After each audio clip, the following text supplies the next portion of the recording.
Come on, guys, you gotta watch this. Now you founded a school in Africa. So what made you decide to do that as opposed to predominantly basing yourself in the United States? Yeah, it was interesting. The first time that I went to Zambia was in 2006.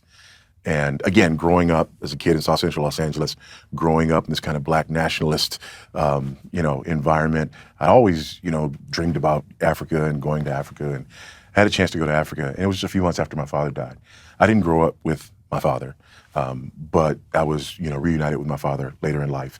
He came to faith later in life, years after me. So it's interesting. I got to mentor my father in the faith, and then he just, he just died suddenly. A friend of mine told me about some work that was going on in Zambia, recommended that I go. I went and I spoke at a conference there, me and my oldest son. I came back in 2006 and my wife asked me how it went. And I said, I think I want to be buried there. And what it was it wasn't this, mystical Africa, motherland, whatever.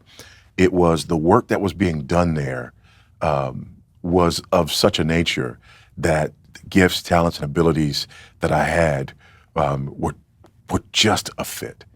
And so I started going back. I went back almost every year from then until 2014. They started talking about starting a university, a classical Christian liberal arts university there in Zambia.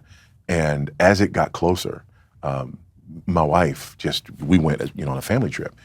Me, my wife, our 7 youngest children. And while we were there, she just looked at me and she said, you need to be here. And that was it. That was August 2014. We moved in August of 2015 to help start the African Christian University. And it has been an amazing ride for the last 7 years, Some days with a windshield, some days with a bug.